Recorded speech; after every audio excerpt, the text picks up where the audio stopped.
अभी तक की जो जांच पड़ताल है उसके अनुसार जो मृतका महिला थी उसका सहकर्मी शाहबाज उससे झांसा देके दुष्कर्म करता था। यूपी प्रतापगढ़ में कोमल सरोज हत्याकांड व दुष्कर्म मामले में हुआ बड़ा पर्दाफाश।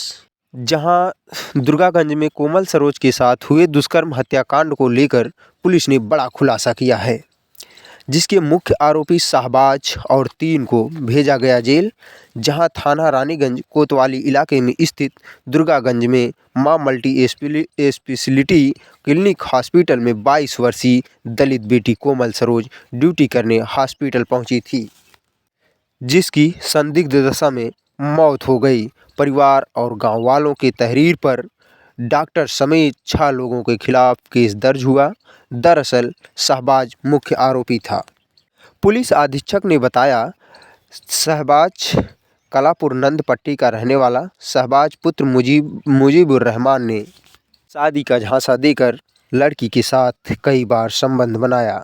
लड़की ने जब शादी के लिए दबाव बनाई तो वो इनकार कर दिया, जिसके चलते लड़की ने 27 मार्च को हॉस्पिटल में ही जहर खा लिया। डॉक्टरों ने मिलकर लड़की को 2-3 बार गर्भपात भी करवा चुके थे। इस मामले को पुलिस वालों ने पूरा पर्दाफाश कर दिया है। आइए हम सीधा प्रतापगढ़ के पुलिस अधीक्षक से ही बातचीत करते हैं। 3 को जेल भेजा जा चुका है और इन्वेस्टिगेशन में अभी क्या क्या बाकी है। 27 तारीख को दुर्गागंज कस्बे में थाना रानीगंज के अंतर्गत एक युवती की संदिग्ध परिस्थितियों में मृत्यु की सूचना मिली थी। उसके परिजनों ने जो तहरीर दी थी उसके आधार पर उसमें अभियोग पंजीकृत किया गया था। इसमें जो हमारी साइबर की टीम, सर्विलांस की टीम और एसओजी और एडिशनल एसपी ईस्ट और सीओ रानीगंज और सीओ पट्टी सहित हमारे अधिकारियों और कर्मचारियों की कई टीमें इसमें गठित की गई थी।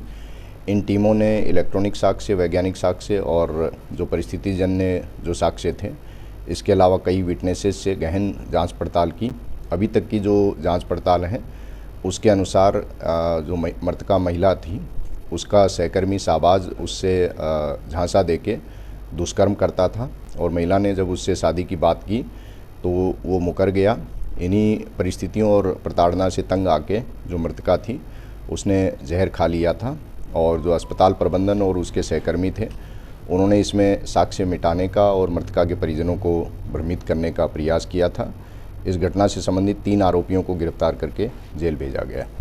ये शाहबाज, जैसा बताया गया कि शाहबाज से जो इसका मृतका ने शाहबाज ने जो संबंध बनाया था और जो मानसिक प्रताड़ना और जो उसकी जो व्यवहार था उससे क्षुब्ध होकर इसने जहर खा लिया था।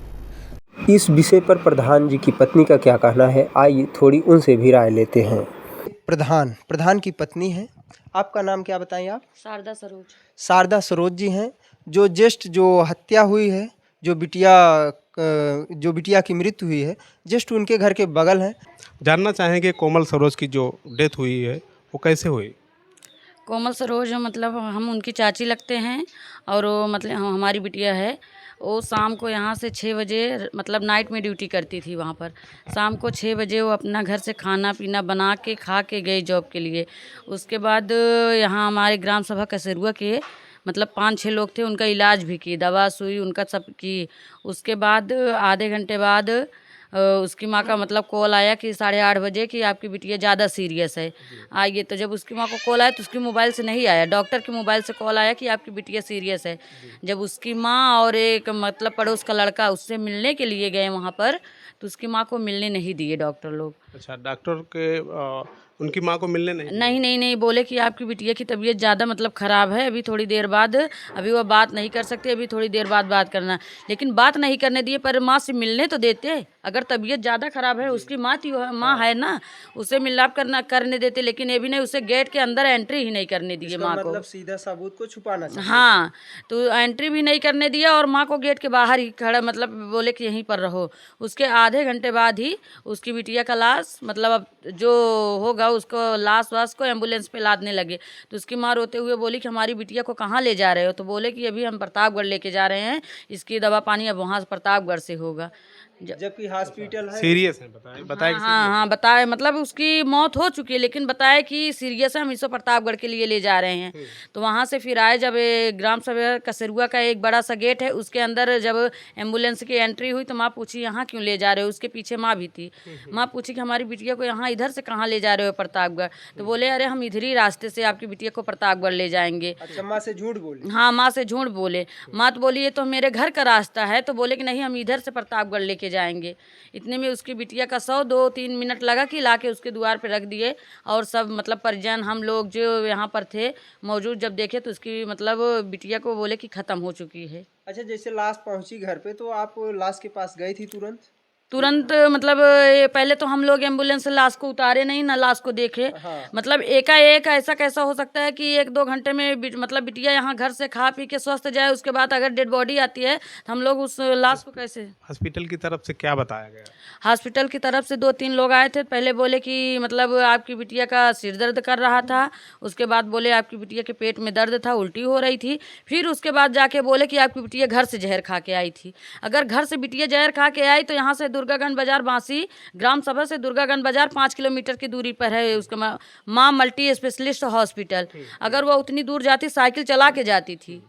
अगर वह घर से जहर खा के जाती या पॉइजन करके जाती तो वहाँ मतलब साइकिल इतनी दूर, आधे घंटे तो लगता है उसको साइकिल तो इसके नहीं जा पाती। तो कैसे हम मान ले कि हमारी बिटिया घर से कोई विवाद ही नहीं है, वो अपने घर का पालन पोषण स्वयं करती थी, तो हम कैसे मान ले कि वो बिटिया इतना बड़ा हादसा कर जाए। क्योंकि उसके घर में ना उसके पापा हैं, ना उसका कोई भाई है, माँ उसकी विकलांग है, एक छोटी बहन है, सबका भरण पोषण पालन वही कर रही थी, तो कैसे जहर खा ली। कोमल सरोज एक घर की जिम्मेदार थी, हाँ। जिम्मेदार पर्सन थी, क्या ऐसा कदम उठा सकती है? नहीं, ऐसा कदम वो कभी नहीं उठा सकती।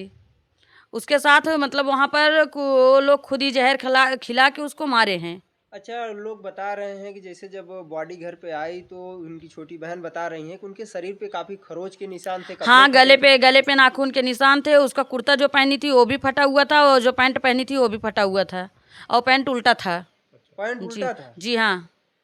ये आप देख सकते हैं, ये अघन्य मतलब घोर अपराध है। जैसे एक रेप या बलात्कार जैसे घटनाओं को अंजाम दिया गया है। जिस तरह से इन लोगों का बयान है, अभी पुष्टि होना बाकी है, अभी जांच का विषय है।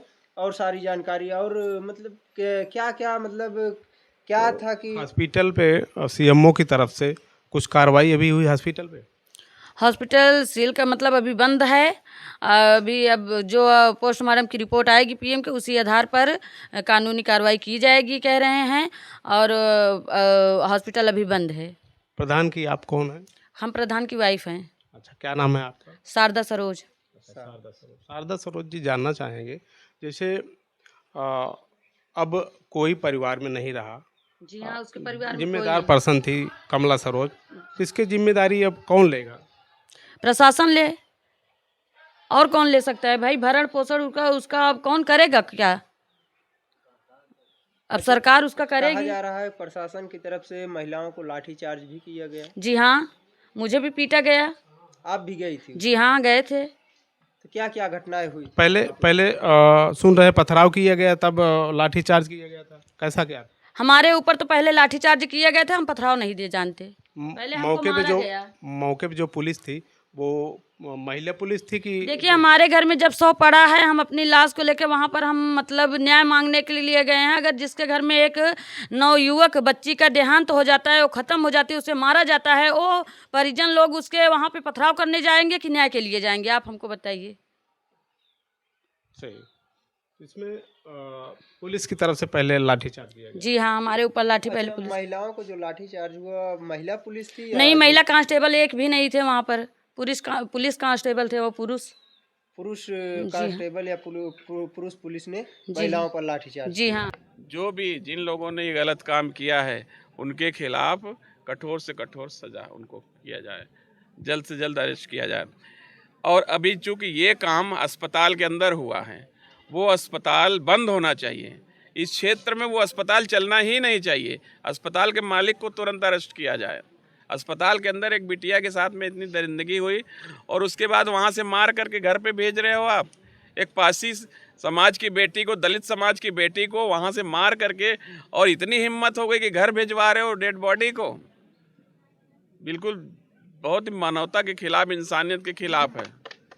तालियां नहीं होनी चाहिए, ताली नहीं, इंसानियत के खिलाफ इस दरिंदगी के ऐसे लोगों को तो सरेआम बीच सड़क पे फांसी पे लटका देना चाहिए। समझ लीजिए, मैं माननीय मुख्यमंत्री जी से कहता हूँ, ऐसे लोगों के घरों को बुलडोजर से तबाह करवा दीजिए, बिल्कुल वो दोबारा से इस तरह की कोई घटना घटने न पाए। एक दलित परिवार के साथ ये जघन घटना का अंजाम दिया जाता है, इस पे आप क्या कहना चाहते हैं? कहना ही चाहता हूँ कि मैं भी दलित हूँ, समझ रहे हैं, मैं भी दलित हूँ। मेरा नाम बताया हमने डॉक्टर जमुना प्रसाद सरोज, सरोज मतलब पासी, पासी मैं भी हूँ, ठीक है ना। और दलितों के साथ में अभी जो अत्याचार अन्याय हो रहा, कोई नया काम नहीं है, बाबा साहब के ज़माने से होता चला आया है, ठीक है ना। बाबा साहब के ज़माने से जितना हो सका बाबा साहब ने उठाया, लेकिन आज भी हो रहा है वो काम आज भी हो रहा है। लेकिन अब हम आवाज़ उठाने लायक हो गए हैं, हमारे बीच से ही जनप्रतिनिधि भी हो गए हैं, डीएम सीएम भी हुए हैं, ठीक है ना, हमारे समाज से, दलित समाज से हुए हैं, तो अब आवाज़ उठाने लायक हो गए हैं। तो हम दमदारी से आवाज़ उठा रहे हैं कि दलित बेटी के साथ में जो दरिंदगी हुई है, वो जो भी इसमें गुनहगार हैं उनको अरेस्ट करके, गिरफ्तार करके उनके खिलाफ कड़ी से कड़ी सज़ा उनको दिया जाए। और जो अस्पताल है, जिस अस्पताल में ये घटना घटी है, उस अस्पताल पे ताला लगना चाहिए, उनके मालिक को अरेस्ट किया जाए, और जो लोग इसमें गुनाहगार हैं उनको खिलाफ बुलडोजर भी चलना चाहिए। सर, क्या जैसे दलित समाज या छोटा कास्ट जैसे अपनी आवाज़ उठाना चाहता है, अगर वो धरना प्रदर्शन करता है तो पुलिस वाले या सरकारी अफसर अधिकारी क्या उस पर सर डंडा जो चार्ज करते हैं, क्या ये ठीक है आपके हिसाब से? नहीं, हमारे हिसाब से तो ठीक नहीं है, लेकिन जो शासन प्रशासन होता है स्थिति को कंट्रोल करने के लिए, उस समय जो परिस्थितियां होती है उस हिसाब से वो कार्रवाई करते हैं। जी सर, इस घर से बात करने के बाद जैसे महिलाएं बात की हैं काफ़ी, वो बोल रही हैं कि उन पे भी काफ़ी ज़्यादा डंडा चार्ज किया गया है, पैरों में मारा गया है, पीठ में मारा गया है, कहीं भी मतलब पूरे शरीर में उन्हें लाठी डंडों से काफ़ी ज़्यादा पीटा गया है। देखिए, अगर किसी पुलिस ने, ठीक है ना, जी सर, जानबूझ के अगर ऐसा किया है तो हम लोग ये भी मांग करेंगे कि उस परिस्थिति की जांच किया जाए, और जो पुलिस उसमें दोषी हो उसके खिलाफ भी कार्रवाई हो, निलंबित हो तुरंत के तुरंत। जी सर, जी सर, जी सर। जैसे हॉस्पिटल के मालिक, अभी दो दिन की घटना हो गई, हॉस्पिटल के मालिक भी अभी सामने नहीं आए हैं इस कांड में, क्या उन्हें आप कितना अपराधी मानते हैं इसमें, इस केस में? तो जांच का विषय हमने तो बता दिया कि उनको अरेस्ट किया जाए, क्योंकि उनके अस्पताल में घटना घटी है, तो उनको अरेस्ट करके कम से कम थाने में बैठाओ, तो पूछो तो भैया तुम्हारे अस्पताल में ये घटना घटी है, उनका अस्पताल में पहले ताला तो मारो। अभी तो अस्पताल खुला नहीं होना चाहिए, अभी इस समय की परिस्थिति ये है कि अस्पताल खुला नहीं होना चाहिए, अस्पताल में ताला होना चाहिए। सर जी, सरकार की तरफ से बड़ी बड़ी बातें की जाती है, बड़े बड़े वादे किए जाते हैं, बेटी बचाओ बेटी पढ़ाओ, तो इस पे आप क्या कहना चाहते हैं? जहाँ तक होता है बचाने का, जो भी सर कोई ऐसी बात नहीं कि सरकार पहली बार बनी है उत्तर प्रदेश या केंद्र में, बहुत सरकारें आई हैं, समय समय के साथ बदलती भी रही हैं, और कोई ऐसी सरकार आप बता दीजिए जिसकी सरकार में घटना न घटी हो। तो ये घटना घटती रहती है, और सरकार के कार्यक्रम हैं वो चलते रहते हैं। जहाँ घटना घटती है उस घटना को जो है संज्ञान में लेकर के उसके खिलाफ कार्रवाई होती है। ये हमारा दिव्य भारत 25 न्यूज़ पर ऐसे ही वीडियो देखते रहिए, और हम आपकी समस्याओं को, आपके घर की समस्याओं को, आपकी गांव की समस्याओं को हम अक्सर दिखाते रहते हैं, और छोटी से छोटी घटनाओं को भी दिखाते हैं, ताकि समाज को न्याय मिले और सबको एक नई प्रक्रिया से नई सुविधाओं को उपलब्ध कराया जा सके। और इस वीडियो को ज़्यादा से ज़्यादा शेयर कीजिए ताकि इस घर की बेटी को न्याय मिल सके।